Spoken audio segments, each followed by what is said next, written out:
नमस्कार और स्वागत है आप सभी का कनावत एकेडमी के यूट्यूब चैनल पर। मैं बंटी सिंह रावत। जैसा कि आप सभी जानते हैं, आप लोगों के लिए आने वाले सभी एग्ज़ाम और रेलवे के एग्ज़ाम में जो भी पोर्शन जनरल साइंस से पूछा जाता है, वो जनरल साइंस का पोर्शन आज की क्लास का आपके लिए बहुत महत्वपूर्ण रहने वाला है। तो जनरल साइंस से रिलेटेड जो भी हमने टॉपिकों का जो डिस्कशन था, वो हमने आपको पिछली क्लास में जो कोई टॉपिक हमसे पूछे जाते हैं, फिजिक्स से क्वेश्चन आते हैं, केमिस्ट्री से क्वेश्चन आते हैं, बायो से क्वेश्चन आते हैं, वो सारी चीज़ों का डिस्कशन हमने कल पिछली जो क्लास हमने दी थी आपको, उसमें हमने डिस्कशन किया था। तो आगे जो भी एग्ज़ाम हमारे पास आने वाले हैं जनरल साइंस, जहाँ पर भी जो भी वेटेज जिसका रहता है, जो भी एग्ज़ाम में पूछा जाता है, रेलवे है, एनटीपीसी है, अभी फ़िलहाल ग्रुप डी का नोटिफिकेशन जारी हुआ है, इसके एग्ज़ाम जो होने वाला है, उसमें भी जनरल साइंस का बड़ा ज़बरदस्त लेवल रहने वाला है। तो वही बात करते हैं हम इस जनरल साइंस की। तो इसके अंदर हमारे पास जो इसकी जो टर्मिनोलॉजी है, वो हर सब्जेक्ट के स्टूडेंट को समझ में नहीं आती है। तो जनरल साइंस से टर्मिनोलॉजी की यदि हम बात करें, हर टॉपिक की बात करें, तो हर टॉपिक को हम इस क्लास के अंदर बिल्कुल ज़ीरो लेवल से उठाने वाले हैं।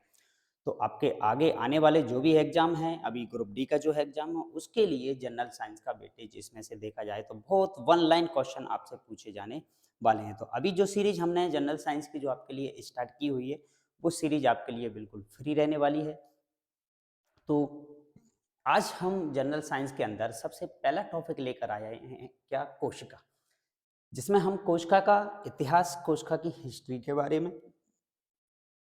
इसकी जानकारी आज हम देने वाले हैं। तो सबसे पहले हमने बायोलॉजी के पोर्शन को स्टार्ट किया हुआ है और आगे हम केमिस्ट्री है, हमारा फिजिक्स है, इन सारे पोर्शनों को हम वन बाई वन क्या करने वाले हैं, कंप्लीट करने वाले हैं। तो बात करते हैं, देखो हम जनरल साइंस के बारे में कि कोशिका क्या है भाई। सबसे पहले बात हमारी आती है कि ये कोशिका क्या है।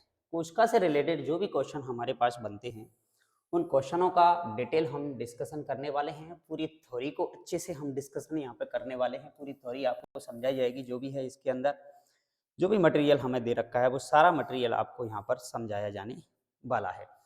तो सबसे पहले हम बात करें कि ये कोशिका है क्या। देखो, बात की जाए कि इस पृथ्वी पर पाए जाने वाले जितने भी जीव जंतु हैं, जो लिविंग ऑर्गेनिज्म है, जीवित जीव जंतु हैं, उनका जो शरीर है ना, वो कोशिकाओं से मिलकर बना होता है। मतलब जीवित जीव कोई भी हो, चाहे तो वो एक कोशिकीय जीव हो, चाहे वो बहुकोशिकीय जीव हो, उसकी जो पूरी बॉडी है ना, उस बॉडी का जो फॉर्मेशन है, उसका जो निर्माण है, वो कहीं न कहीं या तो एक कोशिका से मिलकर होने वाला है या एक से अधिक कोशिकाओं से मिलकर होने वाला है। तो बात आज की इस क्लास के अंदर हम कोशिका की करने वाले हैं। तो सबसे पहले हम बात करते हैं कि हमारे पास जो कोशिका है, वो कोशिका क्या है भाई हमारे पास। तो कोशिका सभी जीवों का जो शरीर है ना, कोशिकाओं से मिलकर बना होता है। तो लाइन नोट करते हैं, सभी जीव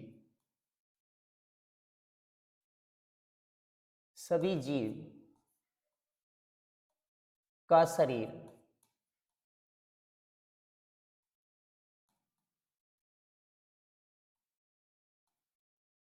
कोशिका से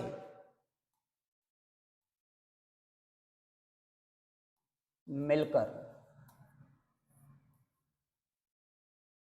बना होता है। मतलब जो पृथ्वी पर पाए जाने वाला प्रत्येक जो जीव जंतु है, उसकी शरीर की जो सबसे छोटी संरचना है, वो है हमारे पास क्या, कोशिका।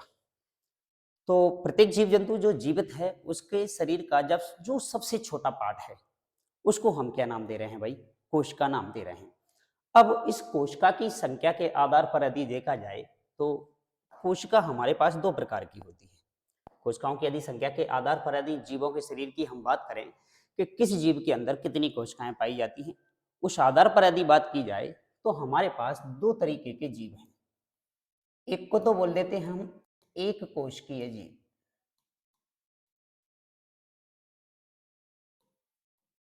एक कोशिकीय जीव,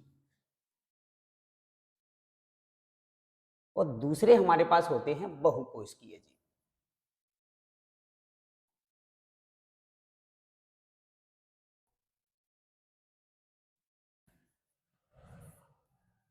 बहुकोशिकीय जीव। तो बात की जाए इन एक कोशिकीय जीव और इन बहुकोशिकीय जीवों के बारे में, तो ये क्या है भाई हमारे पास। तो जब हम बात करें, जब किसी जीव का जो शरीर है ना, वो केवल और केवल एक कोशिका से मिलकर बना होता है, तो हम उस कह देते हैं कि वो जीव कैसा है, आपका एक कोशिकीय जीव है। तो मतलब हम यहाँ लिख सकते हैं कि जो एक कोशिकीय जीव जो है ना हमारे पास, उनका जो शरीर है ना, वो केवल और केवल एक कोशिका से मिलकर बना होता है। और ये जो एक कोशिका है ना, इसी कोशिका के अंदर ये जीव अपना जीवन यापन करता है, बॉडी के सारे फंक्शन करता है, जनन है, उत्सर्जन है, पाचन है, सारी क्रियाएं इसी कोशिका के अंदर हो रही हैं। और ये एक कोशिका स्वतंत्र रूप से अपना जीवन यापन करने में क्या होती है, सक्षम होती है।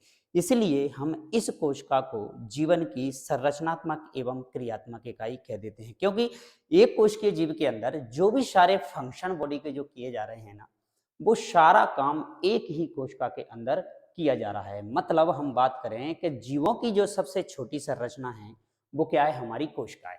मतलब एक बॉडी की यदि हम बात करें कि बॉडी के अंदर जो भी फंक्शन हमारी बॉडी के द्वारा किए जाते हैं, जो भी कार्य हमारी बॉडी के द्वारा किए जाते हैं, वो सारे काम एक ही कोशिका के द्वारा इन जीवों के अंदर क्या किए जा रहे हैं, कंप्लीट किए जा रहे हैं। तो हम उन जीवों को कह देते हैं कि ये एक कोशिकीय जीव है हमारे पास। नोट डाउन करते हैं इसके लिए।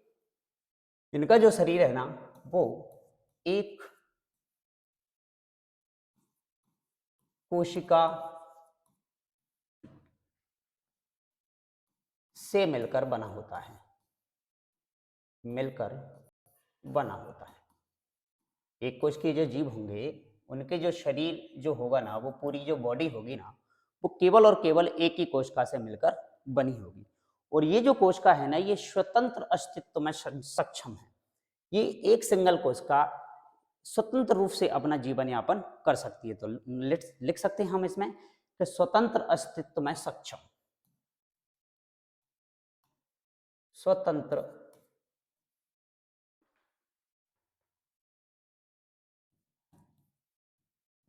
अस्तित्व में सक्षम है।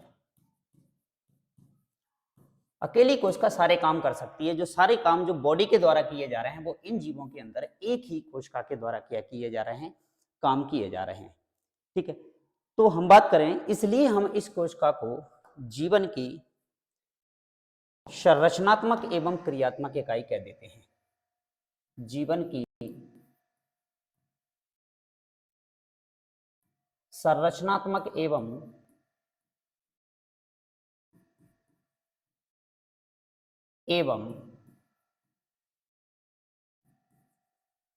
क्रियात्मक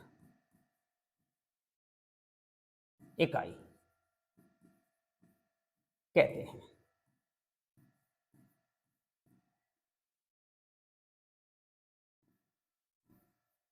क्यों कहते हैं भाई जीवन की संरचनात्मक एवं क्रियात्मक इकाई? क्योंकि हमारी पूरी बॉडी का जो ढांचा बनने वाला है, जो बॉडी का स्ट्रक्चर बनने वाला है, जो संरचना जो हमारी बनने वाली है, वो एक ही कोशिका के मिलने से बनने वाली है। दूसरा, इसको क्रियात्मक इकाई भी कहते हैं, क्योंकि इस एक कोशिका के द्वारा बहुत सारे काम हैं जो एक ही सेल के द्वारा क्या किए जा रहे हैं, कंप्लीट किए जा रहे हैं। जब ऐसी बहुत सारी कोशिकाएं जब इकट्ठी हो जाएं, तो फिर कितने अच्छे से उन कामों को कंप्लीट किया जाएगा। तो हम बात कर रहे हैं अभी फिलहाल एक कोशिकीय जीवों की, जिसके अंदर हम कोशिका को जीवन की संरचनात्मक एवं क्रियात्मक इकाई कह देते हैं।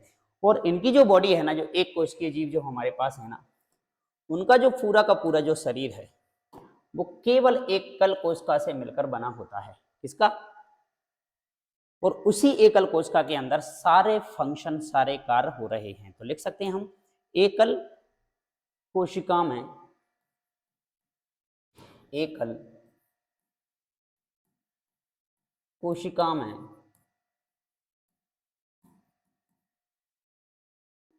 संरचना और कार्य होते हैं। संरचना और कार्य होते हैं, कार्य होते हैं। ये एक ही कोशिका के अंदर सारे काम क्या हो रहे हैं, कंप्लीट किए जा रहे हैं। कुछ एग्जाम्पल की बात करें, जैसे कि ऐसे कौन से जीव जंतु हैं जिनको हम एक कोशिकीय जीव जंतु कहते हैं, तो कुछ एग्जाम्पल हमारे पास दे रखे हैं, उनको हम नोट करते हैं। जैसे कि बात की जाए, हमारे पास सबसे पहले है कौन? अमीबा। अमीबा हमारा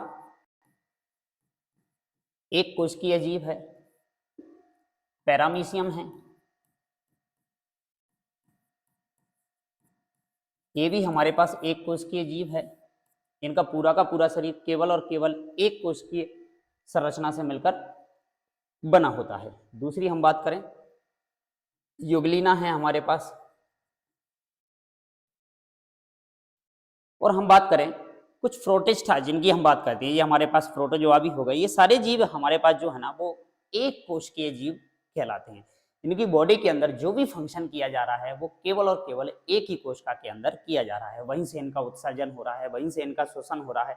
पूरी बॉडी के द्वारा सरफेस सतह के द्वारा ये क्या कर सकते हैं, आसानी से अपनी बॉडी में भोजन को ग्रहण कर सकते हैं और हानिकारक पदार्थों को शरीर से क्या कर सकते हैं, उत्सर्जित कर सकते हैं। साथ में शोषण भी उसी के द्वारा किया जा रहा है, एक ही कोशिका के द्वारा।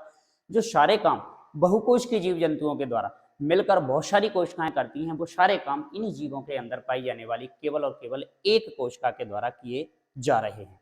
बात करें हम अमीबा की, तो हमारे पास अमीबा, पैरामीशियम, युगलिना, ये ऐसे एक कोश के जीव है जो सूक्ष्म जीव होते हैं हमारे पास। इनको हम नग्न आंखों से नहीं देख सकते हैं। ये हमारे पास क्या है भाई, सूक्ष्म जीव हैं, सूक्ष्म जीव। कोशिका भी हमारे पास इतनी छोटी है कि हम उसको भी आंखों से नहीं देख सकते। तो ये सूक्ष्म जीव जिनका पूरा का पूरा बॉडी मिलकर बना हुआ है एक ही कोशिका से, वो सारे के सारे हमारे क्या कहलाते हैं भाई, सूक्ष्म जीव कहलाते हैं। साथ में और भी बात करें, हमारे पास और भी हैं जीव जो हमारे क्या कहलाते हैं, एक कोशिकीय जीव कहलाते हैं। जैसे बैक्टीरिया है, वो भी हमारे पास इसी के अंदर आता है, जिसे हम जीवाणु कहते हैं, जीवाणु। अब कुछ लोगों के दिमाग में बात आ रही होगी, सर फिर वायरस विषाणु क्या है भाई? विषाणु को हम ना तो कोशिकीय संरचना मानते ही नहीं है, क्योंकि उसकी बॉडी के अंदर जो है ना वो संरचनाएं नहीं है, वो फंक्शन नहीं है। जो सारे फंक्शन इन जीवों के द्वारा एक कोशिका के द्वारा किए जा रहे हैं। तो पहली बात तो हम याद रखना है हमें वायरस को, कि वायरस को हम कोशिका नहीं मानते हैं। क्यों? क्योंकि वायरस क्या है, हम उसको जीवित और अजीवित के बीच की एक तरीके से लिंक मान सकते हैं, कनेक्टिंग लिंक। क्योंकि जब तक वो बॉडी के अंदर प्रवेश नहीं करेगा, जब वायरस किसी जीवित कोशिका के अंदर प्रवेश नहीं करेगा, तब तक उसकी संरचनाओं में एक्टिविटी नहीं होती है। क्या मतलब, हम कहें कि वो वायरस जब तक वो जीवित कोशिका के बाहर पड़ा हुआ है तब तक वो क्या है, मृत संरचना है। और जैसे ही वो किसी जीवित कोशिका के अंदर प्रवेश कर जाता है तो उसके शरीर के अंदर एक्टिविटी आ जाती है। तो हम नहीं कहते हैं कि एक सिंगल सेल जो अपने सारे काम फंक्शन कंप्लीट करती है वो एक कोशिकीय संरचना है, वो हमारे जीव कहलाते हैं। युगलिना है हमारे पास, अमीबा है, पैरामीशियम है। ठीक है, अब बात करते हैं हम इन बहुकोशिकीय जीवों की। अब बहुकोशिकीय जीव क्या है भाई हमारे पास? तो मतलब इनका जो शरीर है ना वो कई कोशिकाओं से मिलकर बना होगा। बहुकोशिकीय जीव हम उन्हें कहेंगे इनका शरीर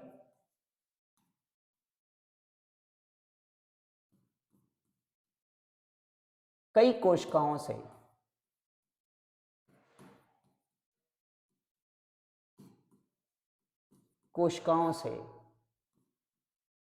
मिलकर बना होता है। तो उन्हें हम कह देते हैं क्या, बहुकोशिकीय। मतलब जो काम एक ही कोशिका के द्वारा, एक कोशिकीय जीवों के द्वारा किए जा रहे थे, वही काम अब बहुत सारी कोशिकाएं मिलकर इकट्ठा होकर एक साथ में व्यवस्थित होकर अपने बहुत सारे कामों को करने वाली हैं। जैसे कि मनुष्य है, और भी जीव हैं, प्लांट हैं, फंजाई है हमारे पास। ये सारे जीव ऐसे हैं जिनके अंदर बहुत सारी कोशिकाएं पाई जाती हैं। दूसरी हम बात करें कि जो एक कोश के जीवों के अंदर पाई जाने वाली जो कोशिकाएं थी हमारी, हम उनको बिना सूक्ष्मदर्शी की सहायता से नहीं देख सकते हैं। मतलब इनको देखने के लिए हमें काय की आवश्यकता पड़ेगी, सूक्ष्मदर्शी की। बात करते हैं बहुकोशिकीय जीवों की कोशिकाओं की। तो बहुकोशिकीय जीवों को देखने के लिए तो हम इनकी यदि बात करें तो इनकी कोशिकाएं आकार में क्या है हमारे पास, बड़ी हैं, बिना सूक्ष्मदर्शी के ये देखे जा सकते हैं। तो बहुकोशिकीय जीवों की बात करें, इनका शरीर बहुत सारी कोशिकाओं से मिलकर बना होता है, तो इनका आकार प्रकार भी क्या होगा, फिर बड़ा होगा। मतलब हम कह सकते हैं इनको कि ये बिना सूक्ष्म दर्शी के देखे जा सकते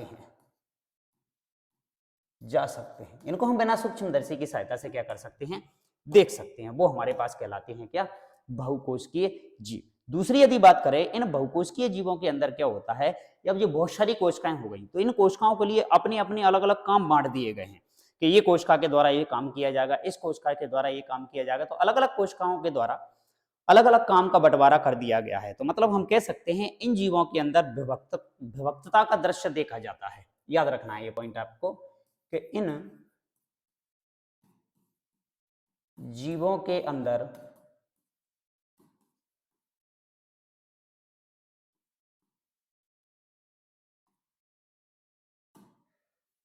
विभक्तता का दृश्य देखा जाता है। विभक्तता का दृश्य देखा जाता है, इसका मतलब ये हुआ कि इन जीवों के द्वारा ये कोशिकाएं हैं जो है ना, उनका काम का बंटवारा हो गया है। अलग अलग अंगों के द्वारा अलग अलग काम किए जाते हैं। बॉडी के अंदर बहुत सारे अंग हैं, सबके द्वारा अपने अलग अलग क्या किए जाते हैं, काम किए जाते हैं। दूसरी हम बात करें इनके एग्जाम्पल की, तो इसके अंदर आने वाले सभी जीव जो हमारे पास हैं, इन सूक्ष्म जीवों को छोड़कर वो सभी हमारे पास क्या कहलाते हैं, बहुकोशिकीय। सबसे मेन इंपॉर्टेंट एग्जाम्पल है हमारे पास जिसको हमें याद रखना है, वही हमारे पास जो कवक है, कवक जिसको हम फफूंद भी कहते हैं, फफूंद, या फिर इसको हम फंजाई भी बोलते हैं, फंजाई। ये भी हमारे पास क्या है भाई, बहुकोशिकीय है। बहुत सारी कोशिकाओं से मिलकर इसका क्या बना होता है, शरीर बना होता है। दूसरी हम बात करें, पौधे हमारे सभी बहुकोशिकीय हैं, पौधे। दूसरी हम बात करें मानव, मनुष्य, इनका भी जो शरीर है ना, वो भी बहुत सारी कोशिकाओं से मिलकर बना होता है। दूसरी और भी बात करें, और भी हमारे पास जीव जंतु हैं, जैसे कि गाय है हमारे पास। बाकी के जो भी जीव जंतु बड़े हमें बाहर जो दिखाई दे रहे हैं, वो सभी जीव जंतु हमारे कैसे कहलाते हैं, बहुकोशिकीय जीव जंतु कहलाते हैं। ठीक है, तो ये थी हमारी बात के सभी जीवों का शरीर किसी ना किसी रूप में सबसे छोटी से छोटी संरचना से मिलकर बना होता है, जिसको हमने नाम दिया कोशिका। और कोशिका की उपस्थिति के आधार पर, कोशिका की संख्या के आधार पर हमने जीवों को डिवाइड किया कितने भागों में, दो भागों में, के एक कोशिकीय जीव और हमारे पास दूसरे थे बहुकोशिकीय जीव। एक कोशिकीय जीवों का शरीर ऐसा होता है जिनका शरीर केवल और केवल एक कोशिका से मिलकर बना होता है, और वही एक कोशिका अपना जीवन यापन स्वतंत्र रूप से सक्षम, जीवन यापन करने में स्वतंत्र रूप से सक्षम होती है। जो सारे काम बहुकोशिकीय जीवों के द्वारा किए जा रहे हैं, वही सारे काम एक ही कोशिका के अंदर इन जीवों के द्वारा किए जाते हैं। जैसे कि अमीबा है, पैरामीशियम है, युगलिना है, जीवाणु है, प्रोटिस्टा है हमारे पास ही, पैरामीशियम, ये बहुत सारे जीव सूक्ष्म जीव हमारे पास कहलाते हैं। इनको हम सूक्ष्मदर्शी की सहायता से देखते हैं। दूसरी बात की हमने बहुकोशिकीय जीवों की, तो बहुकोशिकीय जीवों का शरीर बहुत सारी कोशिकाओं से मिलकर बना होगा। बिना सूक्ष्मदर्शी की सहायता से इन जीवों को हम देख सकते हैं, और इनके अंदर अलग अलग कोशिकाओं के द्वारा अलग अलग काम किया जाता है। बहुत सारे जीव जंतु हमारे पास ऐसे हैं, बाकी के जो बच गए वो सभी के सभी हमारे क्या कहलाते हैं, बहुकोशिकीय जीव कहलाते हैं। क्लियर। अब बात करते हैं हम किसकी, वायरस की। अब हमारे पास एक नया शब्द आ जाता है, क्या, वायरस। तो फिर वायरस क्या है भाई हमारे पास, इसकी बात हमें करनी है आपसे। वायरस क्या है, तो लिख लेते हैं भाई, वायरस जिसे हम विषाणु कहते हैं, विषाणु। और हमने बोला है कि ये जो वायरस है ना हमारे पास, इसको हमने कोशिका नहीं माना है, ये कोशिकीय संरचना हमारे पास नहीं है। तो इसकी हम बात करते हैं कि ये क्या है फिर हमारे पास। ठीक है, सबसे पहले तो हम वायरस की बात करें। वायरस जो शब्द है ना हमारे पास, वो लिया गया है लैटिन भाषा से, लैटिन भाषा का शब्द है, याद रखना है सबसे पहले तो आपको। वायरस हमारा लैटिन भाषा का शब्द है, और इसका मतलब होता है पॉइजन्स। पॉइजन्स बोले तो जहर, विष जिसको हम बोलते हैं। ठीक है, दूसरी बात करें, वायरस की जो स्टडी है, वायरस का जो अध्ययन है, तो वायरस के अध्ययन को हम बोलते हैं यहां पर क्या, याद रखना है आपको, वायरोलॉजी। वायरस का जो अध्ययन है वो हमारा कहलाता है वायरोलॉजी। वायरोलॉजी, वायरस के अध्ययन को क्या बोला जाता है भाई, वायरोलॉजी कहलाता है। अब बात की जाए इसकी खोज की। इस वायरस की जो खोज की गई थी ना, वो किसके द्वारा की गई, तो भाई एक अपने बड़े फेमस इंटरेस्टिंग साइंटिस्ट हैं, जिनका नाम है हमारे पास क्या, इवानोस्की। याद रखना है भाई सभी को नाम, इवानोस्की, रूस के वैज्ञानिक हैं भाई ये, रूस के वैज्ञानिक है। तो भाई इन्होंने क्या किया, इन्होंने पेड़ पौधों की पत्तियों में, बात करें हम तो तंबाकू की पत्तियों में वायरस की क्या की थी, खोज की थी। याद रखना है भाई आपको, इन्होंने जो वायरस की खोज की थी इवानोस्की के द्वारा, जो खोज की गई थी ना, वो की गई थी 1892 में। 1892 में तंबाकू की पत्तियों में, तंबाकू की पत्तियों में टीएमवी वायरस के रूप में इनके द्वारा क्या की गई थी, खोज की गई थी। टोबैको मोजैक वायरस इसको बोला जाता है। वायरस की सबसे पहले देखे जाने वाले व्यक्ति जो है ना, इस अकोशिकीय संरचना को देखने वाले सबसे पहले वैज्ञानिक हमारे पास जो थे, जिन्होंने इसकी खोज की है, इवानोव्स्की, जो कि रूस के रहने वाले हैं, 1892 में की थी। अब ये जो संरचना है ना हमारे पास, ये संरचना हमारे पास अति सूक्ष्म होती है। याद रखना है भाई आप लोगों को इसको, अति सूक्ष्म संरचना, जिसको हम क्या कहते हैं, वायरस कहते हैं, विषाणु कहते हैं, अति सूक्ष्म संरचना। दूसरी हम बात करें, हमने इसको कोशिका नहीं माना है, तो हम इसको बोलेंगे अकोशिकीय संरचना, यानी बोले तो नॉन सेलुलर,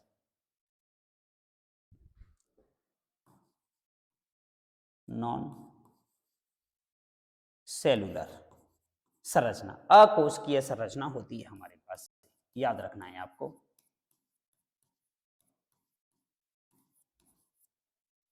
अकोशिकीय संरचना मतलब वायरस को हम कोशिका नहीं मानते हैं, ये बात आपको याद रखना है भाई।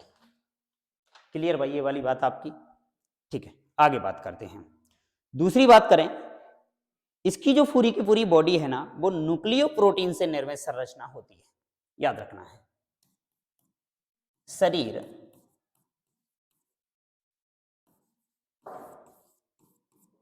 न्यूक्लियो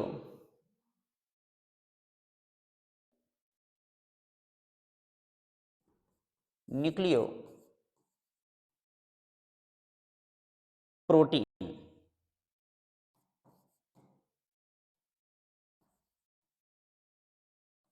से निर्मित, न्यूक्लियो प्रोटीन से निर्मित संरचना आपकी ये होती है, ये बात आपको याद रखना है। दूसरी हम बात करें इसके अंदर, ये एक ऐसी संरचना है, जब हमने इसको कोशिका नहीं माना है, तो इसके अंदर लिविंग और नॉन लिविंग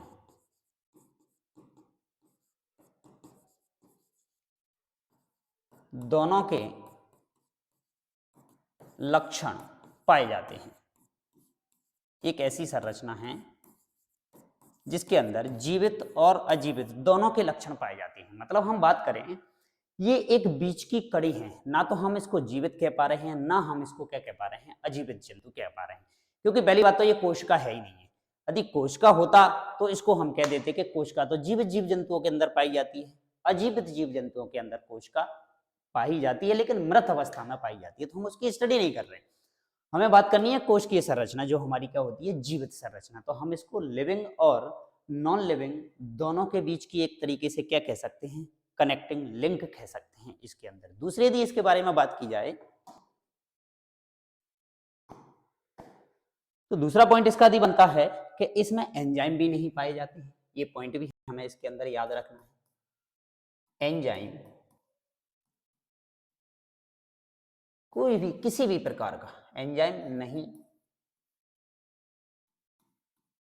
पाए जाते हैं, किसी भी प्रकार का कोई एंजाइम इसके अंदर नहीं पाया जाता है, ये बात भी हमें याद रखना है। दूसरी बात यदि इनकी की जाए, तो वायरस ऐसी संरचना है जो क्या उत्पन्न करने वाले हैं भाई, रोग उत्पन्न करते हैं भाई, ये बात हमें याद रखना है।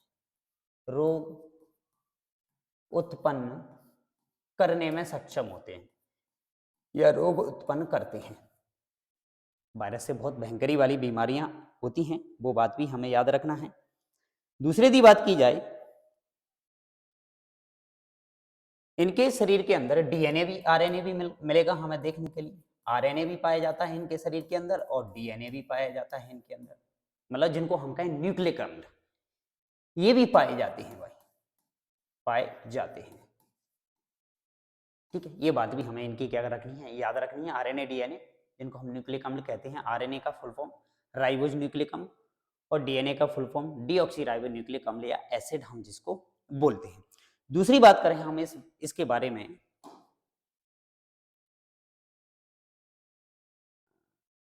तो दूसरा पॉइंट हमारा बन जाता है कि ये जो वायरस हैं ये तभी एक्टिव होगा, तभी सक्रिय होगा जब ये किसी दूसरे जीवित कोशिका के संपर्क में आया है। तो हम लिख सकते हैं इसके अंदर, सजीव कोशिका के संपर्क में आने पर सजीव कोशिका के संपर्क में आने पर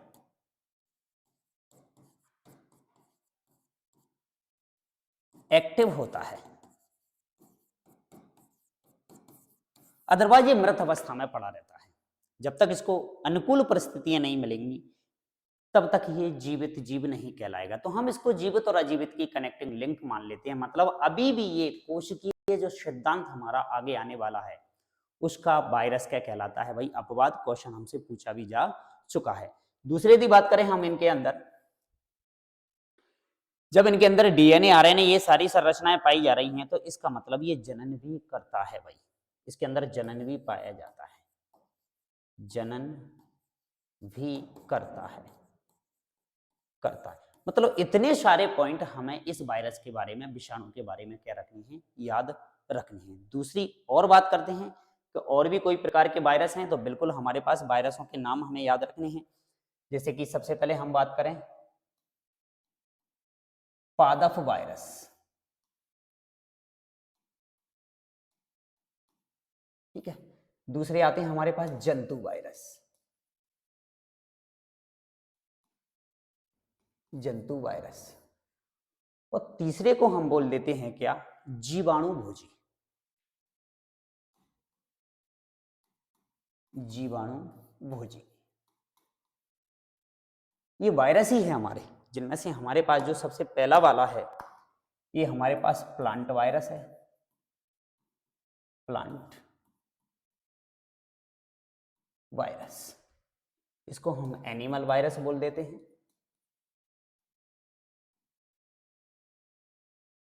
एनिमल वायरस। दूसरा ये हमारा बैक्टीरियोफेज कहलाता है,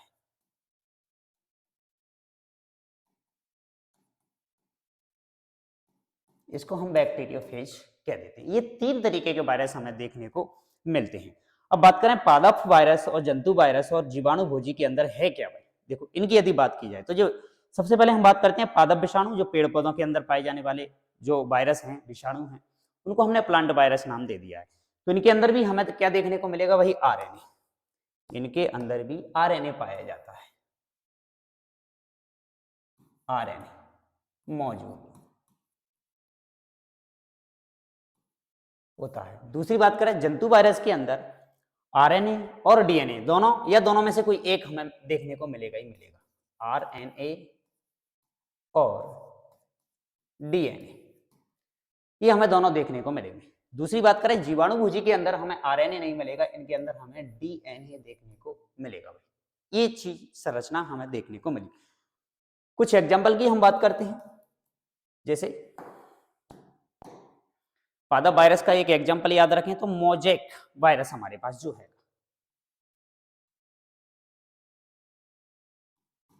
मोजेक वायरस, एक नाम याद रखना है आपका। दूसरे एग्जाम्पल इसकी बात की जाए तो इसके अंदर भी हम एक एग्जाम्पल, एक या दो एग्जाम्पल याद रख लेते हैं। इसके अंदर जैसे इन्फ्लुएंजा,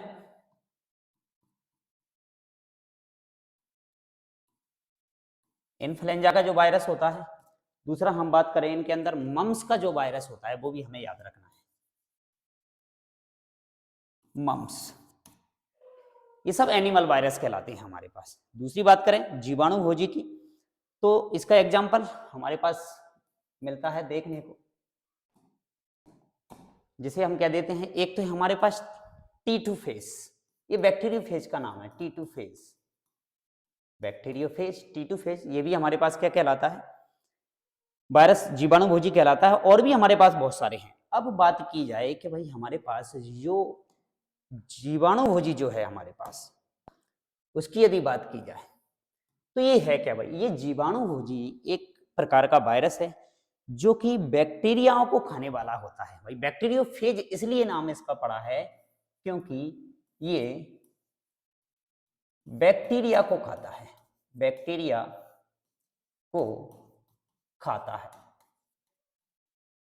मतलब बैक्टीरिया का क्या करता है भाई, भक्षण करता है। फेज का मतलब यही होता है, भक्षण करने वाला, जो कि हमारे साइंस के अंदर एक बहुत इंपोर्टेंट रोल रखता है। कौन, जीवाणुभोजी, जो कि बहुत सारे हानिकारक जो बैक्टीरिया होते हैं, इससे कई प्रकार के रोगों का क्या किया जाता है, निदान किया जाता है। तो इस तरीके से 3 वायरस हमने देखे, पादपों में पाए जाने वाले वायरस, जंतुओं में, ऐसे बहुत सारे हमारे पास वायरस और भी हैं। इनके हमने एग्जाम्पल अभी एक एक दो दो एग्जाम्पल हमने लिख दिया है। दूसरी यदि बात करें इस वायरस की संरचना की, तो ये वायरस का एक शरीर है भाई, पूरी की पूरी ये बॉडी है। इसके अंदर हमें जो आरएनए और जो डीएनए है, वो ऐसे वृत्ताकार डीएनए आरएनए हमें देखने को मिलने वाला है इसकी बॉडी के अंदर, देखा जाए तो। ठीक है, दूसरी बात की जाए, ये हमारे पास इस वायरस के अंदर आरएनए या फिर डीएनए, आरएनए या फिर ये डीएनए, कुछ भी हो सकता है हमारे पास। तो वायरसों के अंदर आनुवांशिक पदार्थ के रूप में आरएनए भी काम करता है। वैसे हमें मालूम है कि डीएनए जो होता है ना, वो डीएनए एक आनुवांशिक पदार्थ है जो आनुवांशिक लक्षणों को एक पीढ़ी से दूसरी पीढ़ी में लेकर जाता है। लेकिन वायरसों के अंदर यदि डीएनए नहीं पाया जाता है तो यही आरएनए, जैसे कि हम बात करें प्लांट वायरस के अंदर, प्लांट वायरस की यदि बात की जाए तो उनके अंदर जो विषाणु है ना, उनमें सिर्फ और सिर्फ आरएनए पाया जाता है। तो इनके अंदर जो आनुवांशिक लक्षण है वायरस के अंदर, उन लक्षणों को एक पीढ़ी से दूसरी पीढ़ी में, क्यों, इसके अंदर जनन होता है, तो उनको ले जाने वाला जो होगा ना, वो केवल और केवल क्या होगा, आरएनए होगा। दूसरी हम बात करें, ये इसका क्या है, खोल कहलाता है, इसको हम बोलते हैं इसका खोल, खोल। इस खोल की यदि बात की जाए तो ये खोल कैप्सिड कहलाता है, याद रखना है आपको, कैप्सिड, इसको हम कैप्सिड बोलते हैं। और जो बना होता है काय से, प्रोटीन से, ये प्रोटीन से मिलकर बना होता है, प्रोटीन। ये इनकी बॉडी की एक ऐसी एक क्या होती है, यदि माइक्रोस्कोपिक संरचनाएं सूक्ष्मदर्शी में यदि इनको देखा जाए तो इस तरीके की इनकी संरचना हमें देखने को मिलती है। क्लियर। तो ये था हमारा जीवों से संबंधित घटना के किस तरीके के हमारे जीव जंतु होने वाले हैं। तो ये वायरस है, बैक्टीरिया है। सबसे पहले जब पृथ्वी पर जीवन उत्पन्न हुआ होगा तब बनने वाली जो संरचनाएं बैक्टीरिया वायरस जैसी थी, वो संरचनाएं ऐसी रही होंगी। आगे धीरे धीरे धीरे धीरे जैसे ही पृथ्वी पर क्या हुआ है, डेवलपमेंट, विकास हुआ है, तो उस जैव विकास के साथ इन सूक्ष्म जीवों से धीरे धीरे जटिल संरचनाओं का क्या होता जा रहा है, निर्माण होता जा रहा है, विकास होता जा रहा है। और इसी को हम कहते हैं क्या, जैव विकास। तो शुरुआती जीवन जब पृथ्वी पर पहली बार जीवन उत्पन्न हुआ होगा तो इन्हीं संरचनाओं के रूप में जीवन उत्पन्न हुआ था। कहते हैं कि पृथ्वी पर जीवन की जो जब उत्पत्ति हुई थी वो जल के अंदर हुई थी। उनमें से कुछ ना कुछ जीव जंतु हमारे पास ऐसे हैं जो जल में आज भी पाए जाते हैं। तो जल में सबसे पहली बार पहली कोशिका जो हमारी बनी होगी वो जल के अंदर बनी थी। जो लाइक बात करें तो बैक्टीरिया जैसी होगी या वायरस जैसी होगी, या फिर हमने और भी पढ़ा है, ये सबसे पुराने सूक्ष्म जीव हमारे पास देखने को मिलते हैं। इस तरीके की संरचनाएं होती हैं हमारे पास इन जीव जंतुओं की। तो ये थे हमारे पास वायरस से संबंधित। दूसरे यदि वायरस की बात करें तो ये बहुत भयंकरी वाले रोग उत्पन्न करते हैं, इसलिए इनका नाम भी क्या पड़ा है, वायरस, विषाणु, पॉइजन। लैटिन भाषा में हम इस वायरस का मतलब होता है क्या, जहर, पॉइजन जिसको हम बोलते हैं, जहर या विष, उसका मतलब वायरस ही होता है। ठीक है। तो इवानोवस्की की ना बहुत अच्छा जीव जो है ना, इसको माइक्रोस्कोप में देखा, अति सूक्ष्म संरचना होती है और इसका नाम दिया इन्होंने क्या, वायरस। और वायरस का अध्ययन हमारा जो कहलाता है ना, वो क्या कहलाता है, वायरोलॉजी। तो ये थी हमारी सबसे शुरुआती दौर की संरचना। अब बात करते हैं हम मानव शरीर की। ठीक है। तो मानव शरीर की यदि बात की जाए तो सबसे पहले हम बात करते हैं किसकी, कोशिका की। तो मानव शरीर का शरीर जो है ना, वो बहुकोशिकीय संरचना है। बहुत सारी कोशिकाओं से मिलकर इनका शरीर क्या हुआ है, बना हुआ है। तो इसकी हम बात करते हैं सबसे पहले, मानव शरीर। अब इसको हम क्या करते हैं भाई, तोड़ते हैं, ह्यूमन बॉडी। इसको अब हम तोड़ने का काम करते हैं अलग अलग भागों में। तो जैसे ही हम मानव शरीर की यदि हम बात करें, हमारा जो शरीर है ना, उस शरीर को हम जैसे ही तोड़ेंगे तो हमें क्या मिलेगा भाई देखने के लिए? हमें मिलेगा इसके अंदर क्या? शारीरिक तंत्र। शारीरिक तंत्र हमें देखने को मिलेंगे और इन शारीरिक तंत्रों को हम नाम दें, जैसे कि हमारे पास उत्सर्जन तंत्र है। बहुत सारे सिस्टम हमें देखने को मिलने वाले हैं। उत्सर्जन तंत्र। दूसरी बात करें हम जनन तंत्र। जनन तंत्र। दूसरा हम बात करें परिसंचरण तंत्र।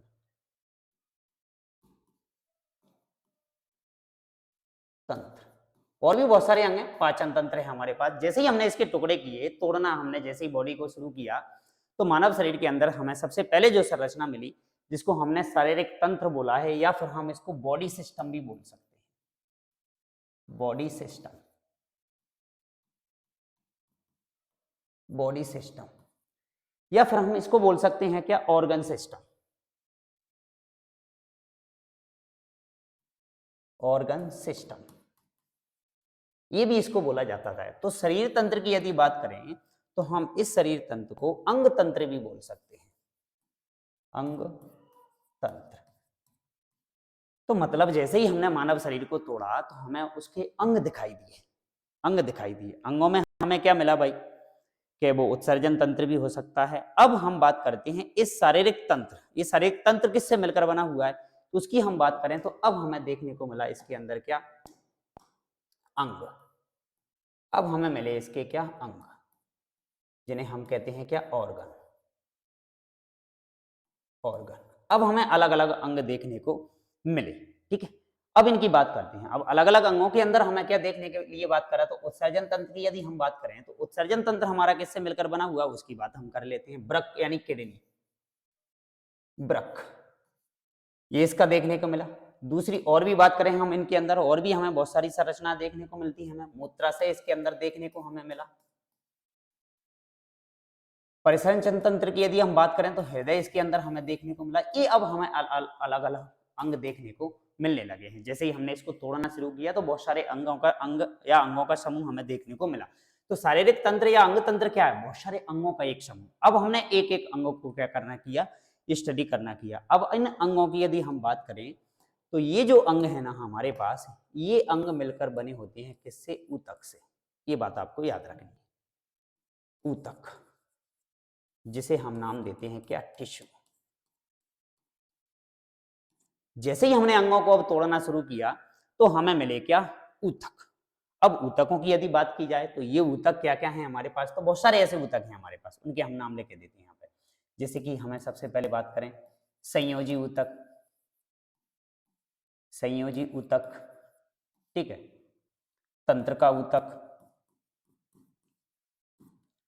तंत्र का ऊतक ये भी हमें देखने को मिला। दूसरी और भी बात करें हम तो पेशीय ऊतक।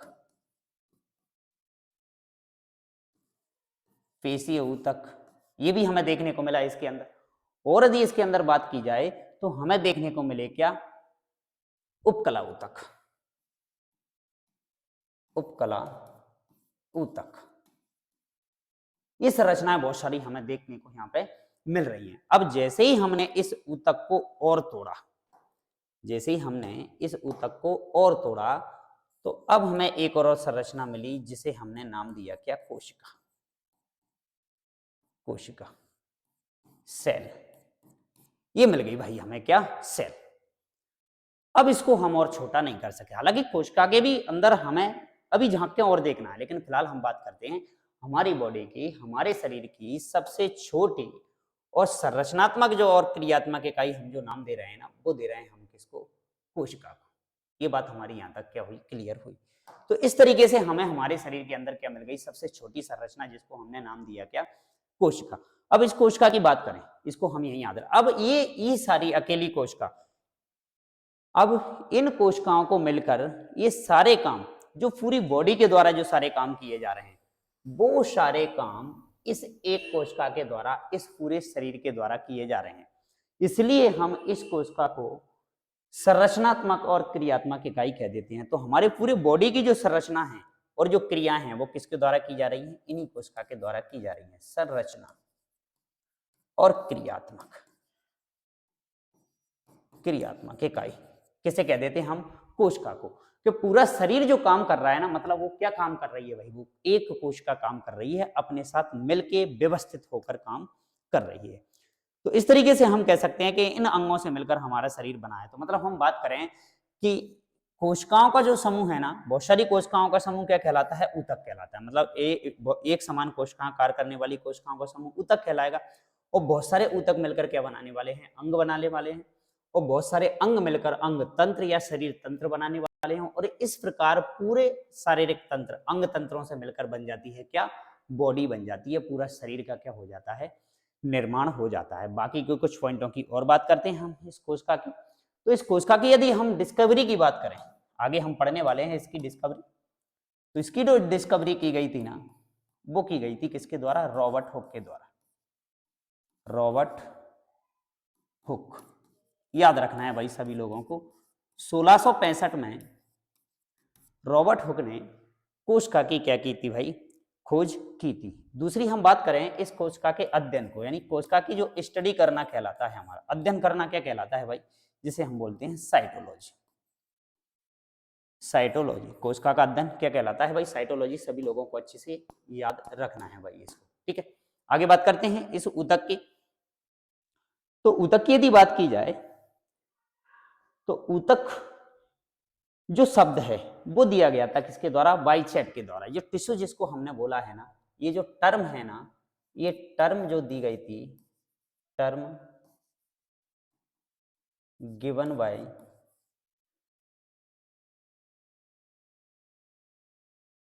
वाइचेट, याद रखना है भाई आपको, वाइचेट। इनके द्वारा ये शब्द दिया गया था, टर्म दी गई थी ऊतक, जिसको हमने क्या बोला है, टिश्यू बोला है। बात थी 1801 की, इसमें इसका नाम दिया गया था भाई। ये टर्मिनोलॉजी किसके द्वारा दी गई, ये बात सभी लोगों को याद रखना है, वाइचेट के द्वारा टर्म ऊतक। ऊतक की बात करें, ऊतकों का जो अध्ययन है ना, उसे हम कहते हैं क्या, हिस्टोलॉजी। ये बात भी आपको याद रखना है, हिस्टोलॉजी। ऊतकों का अध्ययन क्या कहलाता है, हिस्टोलॉजी। आगे हम सारी चीजों को पढ़ने वाले हैं, हिस्टोलॉजी। हिस्टोलॉजी हम स्टडी ऑफ टिश्यूज, ऊतक का अध्ययन क्या कहलाता है हमारे पास, हिस्टोलॉजी कहलाता है। दूसरी हम बात करें इन अंगों की, तो जो अंग है ना हमारे पास, जिनको हमने ऑर्गन बोला है, ये जो ऑर्गन है हमारे पास, इनकी यदि हम बात करें, तो जब हम इन अंगों की स्टडी करते हैं, अंगों का क्या करने वाले हैं भाई, हम अध्ययन करने वाले हैं, तो उसे हम कहते हैं क्या, एनाटॉमी। एनाटॉमी मतलब एनाटॉमी के अंदर हम क्या करने वाले हैं, एनाटॉमी के अंदर हम इनकी अंगों की संरचना का अध्ययन करते हैं भाई। ये बात आपको याद रखनी है, संरचना का अध्ययन। संरचना का जो अध्ययन किया जाता है ना हमारे अंगों का, उसे हम बोल देते हैं क्या, एनाटॉमी। क्लियर। दूसरा एक शब्द और हमारे पास आता है जिसे हम कहते हैं क्या, फिजियोलॉजी। क्या है फिर हमारे पास, वो किसे कहते हैं, तो ये बात भी आपको याद रखना है।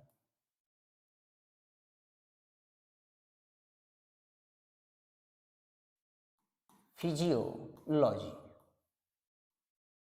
फिजियोलॉजी का मतलब होता है कि हमारे पास जो अंग है वो किस तरीके से काम कर रहे हैं, यानी हम बात करें फंक्शन।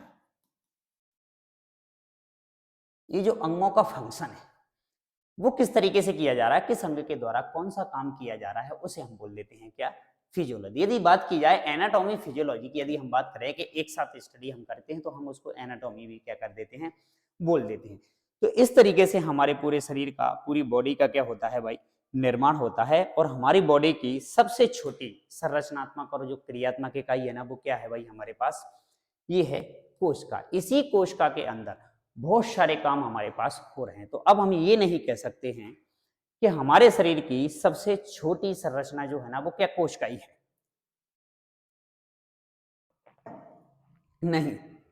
कोशिका से भी और छोटी छोटी संरचनाएं हमारे शरीर के अंदर पाई जाती हैं, उनकी भी हम आपसे बात करने वाले हैं। तो फिलहाल हम यदि बात करें कि जो सारे फंक्शन, सारी क्रिया हैं, श्वसन, उत्सर्जन, पाचन, संवहन, परिवहन, संचरण, जनन, जो सब कुछ काम जो हमारी पूरी बॉडी के द्वारा किए जाते हैं, वो सारे काम एक कोशिका के द्वारा किए जाते हैं। इसलिए हमारी बॉडी की सबसे छोटी संरचनात्मक और क्रियात्मक इकाई हम नाम दे देते हैं किसको? कोशिका की। आगे हम बात करते हैं। और इस कोशिका के अंदर भी हमें, अब इस कोशिका के अंदर, अब जैसे ही आज माइक्रोस्कोप की बात करें तो उस समय पर जब इन कोशिकाओं की, छोटे छोटे सूक्ष्म जीवों की इन कोशिकाओं को जब देखा जा रहा होगा, उस समय पे इतनी आज की जो हाईली मैग्नीफाइड जो माइक्रोस्कोप हैं, सूक्ष्मदर्शी हैं, वो उस समय पे नहीं होंगी। फिर भी उस समय के वैज्ञानिकों ने उन संरचनाओं के बारे में बहुत अच्छे से डिटेल हमें बताया। लेकिन आज की माइक्रोस्कोप में यदि हमने इनका अध्ययन करें तो हमने इस कोशिका के अंदर भी झांक कर देख लिया है कि इसके अंदर भी कौन कौन की संरचनाएं पाई जाती हैं। तो उन संरचनाओं के बारे में हम आपसे आगे चल के क्या करने वाले हैं, उनकी स्टडी करने वाले हैं। इससे पहले हम कुछ क्वेश्चनों की आपसे क्या करते हैं, बात करते हैं। जैसे कि सबसे पहला क्वेश्चन है आपके लिए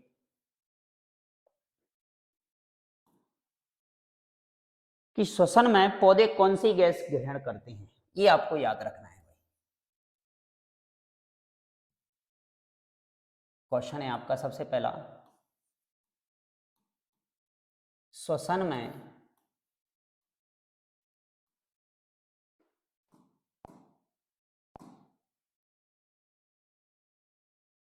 पौधे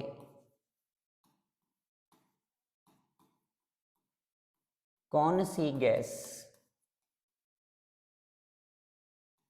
ग्रहण करते हैं।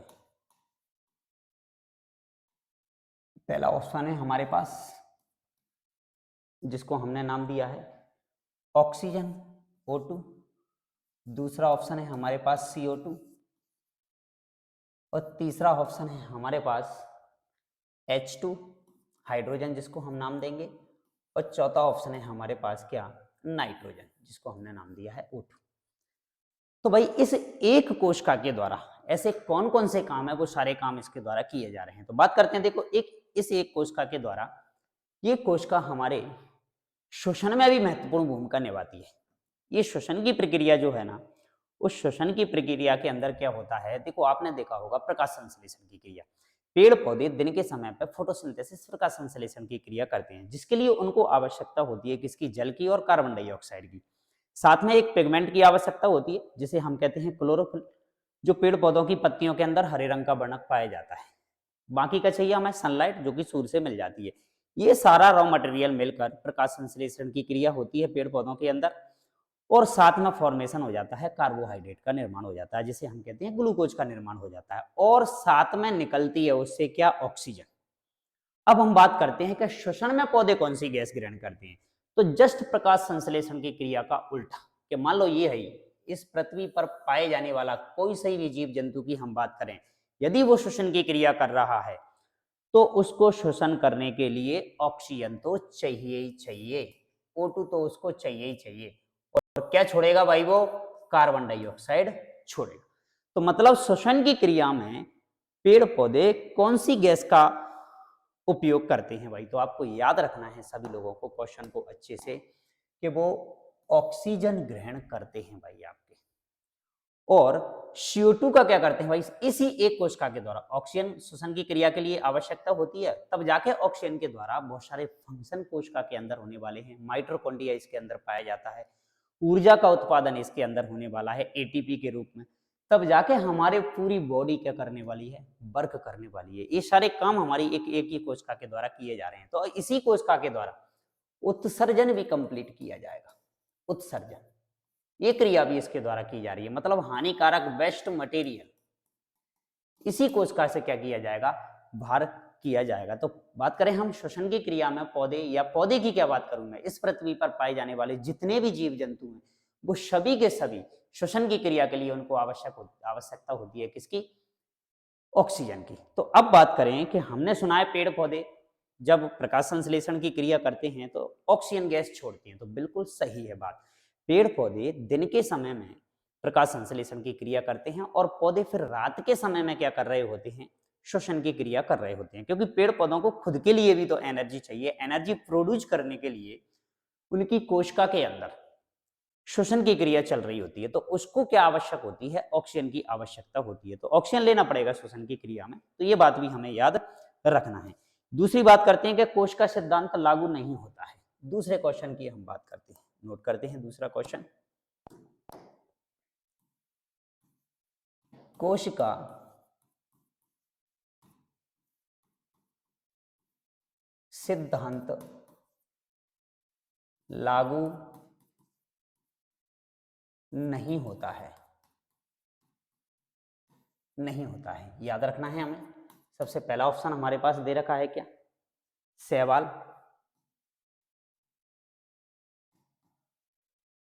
दूसरे ऑप्शन की मैं बात करूं, वायरस। तीसरे ऑप्शन की मैं बात करूं, बैक्टीरिया, या जिसे हम कहें जीवाणु। और डी वाला ऑप्शन है हमारे पास क्या? कवक। तो भाई सभी लोगों का जवाब क्लियर होगा इस क्वेश्चन का आपका, कि कोशिका सिद्धांत किस पर लागू नहीं होता है। मतलब जिनका शरीर कोशिकाओं से मिलकर बना है, जिनकी बॉडी के अंदर कोशिका पाई जाती है, वहां कोशिका सिद्धांत लागू होता है, जिसको हम आगे पढ़ने वाले हैं। लेकिन वायरस हमारे पास अकोशिकीय संरचना है, जिसको हम कोशिका नहीं मानते हैं। तो जवाब हमारा इसका हो जाएगा क्या? वायरस। अगले क्वेश्चन की बात करते हैं हम। दूसरी, हम इस कोशिका की भित्ति वगैरह, कोशिका की बॉडी, क्या कोशिका की बाउंड्री कौन कौन सी हैं, उनकी भी हम बात करें, वो भी हम सारे क्वेश्चन इसके अंदर देखने वाले हैं। तो बात करते हैं इन्हीं क्वेश्चनों की। जैसे कि इस कोशिका की सबसे भारी भित्ति हम बात करेंगे, कोशिका भित्ति मुख्यतः बनी होती है, जिस क्वेश्चन को भी हम अभी कर लेते हैं, बाकी का हम आगे डिस्कशन करने वाले हैं। कोशिका भित्ति बनी होती है, इसके लिए हमारे पास ऑप्शन है। जैसे कि सबसे पहले ऑप्शन की हम बात करते हैं। सबसे पहला ऑप्शन हमें गिवन है क्या? लिपिड। लिपिड। दूसरा ऑप्शन है हमारे पास जिसका नाम है स्टार्च। तीसरा ऑप्शन है सेलुलोज। तीसरा ऑप्शन है हमारे पास क्या? सेल्यूलोज। सेलुलोज। और चौथा ऑप्शन है हमारे पास प्रोटीन। तो जैसे ही हमने इस कोशिका को देखा, तो कोशिका के अंदर कुछ तो कुछ बाउंड्री पाई जाती होगी। जैसे एक कोशिका है, इसके अंदर एक कोशिका की बाउंड्री पाई जाती है, क्योंकि उस बाउंड्री के अंदर ही इसका कुछ मटेरियल है, जो भी रॉ मटेरियल इसके अंदर भरा हुआ है, वो सारा मटेरियल इस बाउंड्री के अंदर ही रहेगा। तो वो बाउंड्री काय से मिलकर बनी होती है, इस बात को हमें याद रखना है। तो बिल्कुल उसको हम बोलते हैं क्या? कोशिका की जो कोशिका भित्ति होती है, उसे हम सेलुलोज से मिलकर बनी होती है। दूसरी हम बात करें लिपिड, क्या है भाई? सबके दिमाग में आ रहा होगा ये लिपिड किसे कहते हैं। तो भाई ये कुछ नहीं है, ये हमारे पास फैट है, वसा है, फैट, जिसको हम बोलते हैं या तो ये ऑयल होगा हमारे पास, या फिर ये होगा हमारे पास क्या? घी। लिपिड इनको बोल देते हैं। बाकी का स्टार्च हमारे पास एक कार्बोहाइड्रेट है, प्रोटीन हमारे पास प्रोटीन ही है, और सेलुलोज भी हमारे पास एक प्रकार का क्या है? कार्बोहाइड्रेट है। ये बात भी हमें याद रखनी है।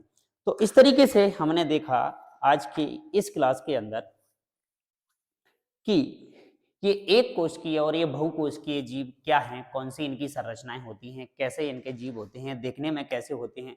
तो भाई इनके अंदर ऑर्गन सिस्टम नहीं पाया जाता है। ये सूक्ष्म जीव जो हमारे पास हैं, जिनको हमने पढ़ा आज, अमीबा, पैरामीशियम, यूग्लिना, बैक्टीरिया, इनका पूरा शरीर ही जब एक कोशिका से मिलकर बना हुआ है, सूक्ष्म संरचना है इनकी जो है, तो इनके अंदर ऑर्गन सिस्टम नहीं पाए जाते हैं, ऊतक इनके अंदर नहीं मिलेंगे। तो सिर्फ एक ही कोशिका है, ये सारे काम जो मनुष्य के शरीर के अंदर है, बहुत सारी कोशिकाएं मिलकर कर रही होती हैं, वो सारे काम इनके अंदर एक ही कोशिका के द्वारा किए जा रहे होते हैं। तो ये थी आज की आपकी क्लास, और अगली क्लास के अंदर हम इस कोशिका के अगले पार्ट को आगे रखने वाले हैं, जिसमें कोशिका की डिस्कवरी है, किस व्यक्ति ने इस कोशिका को किस तरीके से खोजा था, वो सारी बातें हम इसके अंदर करने वाले हैं।